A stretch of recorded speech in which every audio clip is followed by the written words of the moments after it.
Now on 7 News at noon, a bomb threat forces a hospital in the upstate to evacuate patients and staff. We'll take you there live with the latest.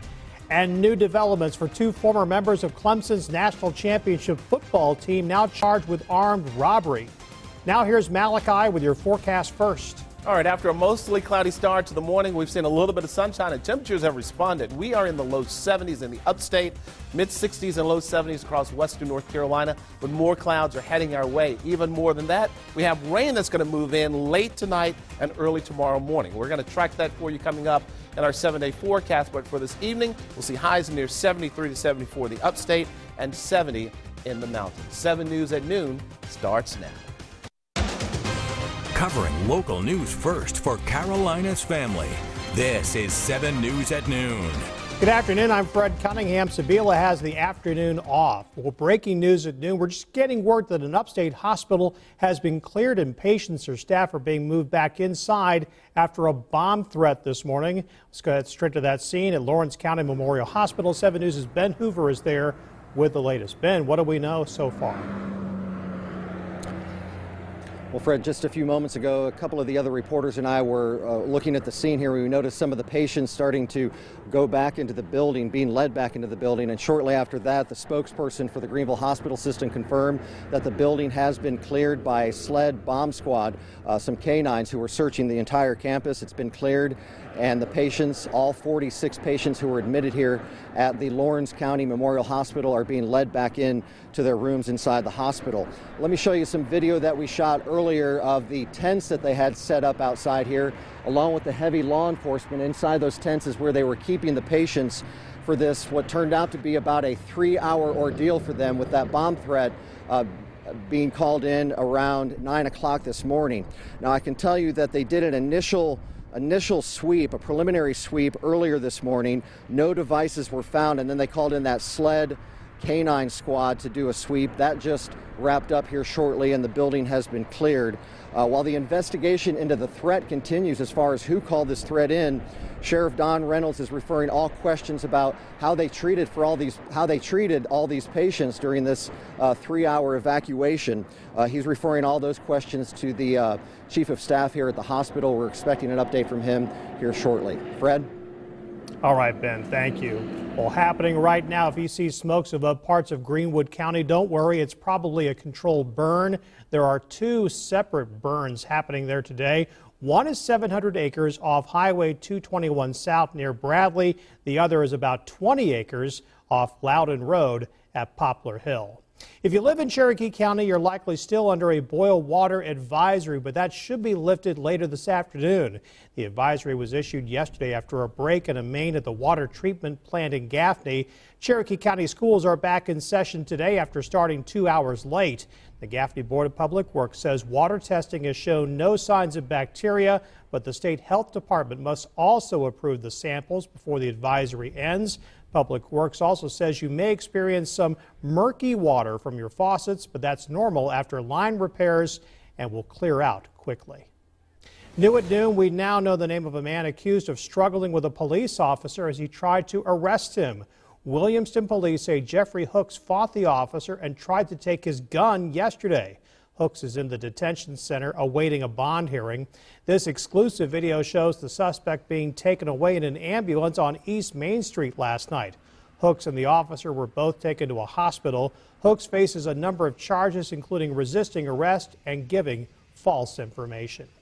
New at noon, fire puts 3 people out of a home in Anderson. The Homeland Park Volunteer Fire Department gave us this video of the fire around 8:30 last night at a house on K Drive. The Red Cross tells us 2 adults and a child were in the home when it caught fire. Crews were on the scene for about 3 hours. We haven't been told what started the smoke and flames. We're trying to find out more about a hit-and-run accident with injuries in Spartanburg County. The Highway Patrol says it happened in Boiling Springs on Old Furnace Road around 5:30 this morning. Our photographer at the scene says the accident appeared to involve a motorcycle. We'll update the story for you on air and on WSPA.com. New at noon, bond has been set for 2 former Clemson football players who are charged with armed robbery. C.J. Fuller and Jadar Johnson were arrested by Clemson police yesterday afternoon, along with Quaven Ferguson, who's a former Duke football player. The police chief says the three men forced their way into the apartment on Sloan Street and took cash and a cell phone. Fuller and Johnson were members of the Tigers' 2017 national championship team. Ferguson is from Easley. Bond for the three suspects was set at $25,000, and a judge also ordered GPS monitoring.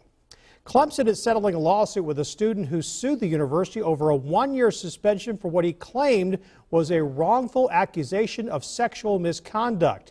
The student was a freshman in 2015 and said he had consensual sex with another student, but then she later filed a complaint claiming she was a victim of sexual misconduct.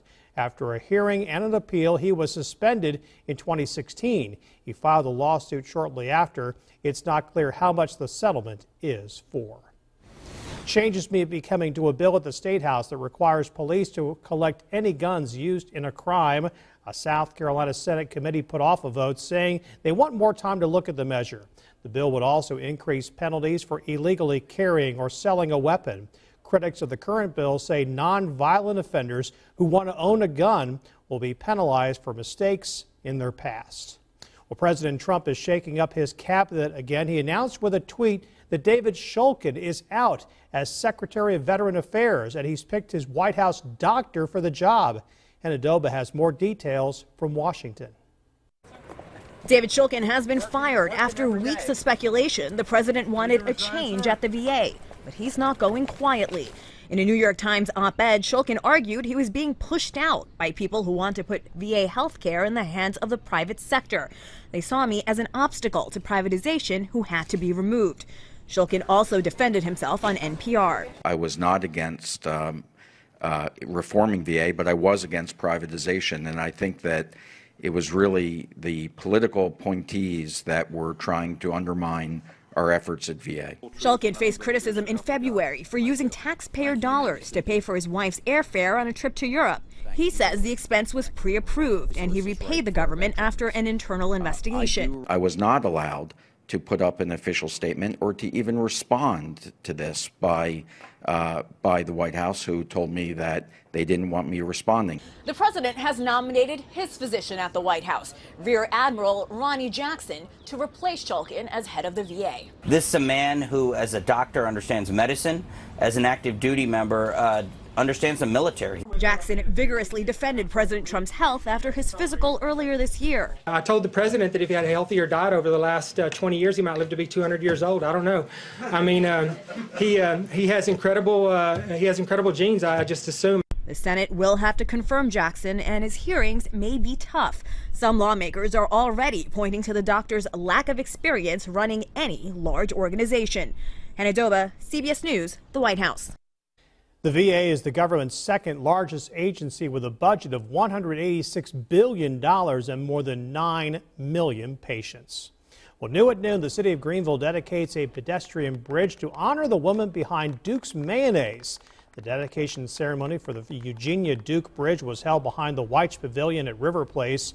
Eugenia Duke made and sold sandwiches and spreads made from her kitchen on Manley Street in 1917. Today you can find her most famous spread, Duke's Mayonnaise, in any grocery store. Next on 7 News at noon, we'll take you to a school in the Carolinas where we find out students aren't too young to learn about the dangers of prescription drugs.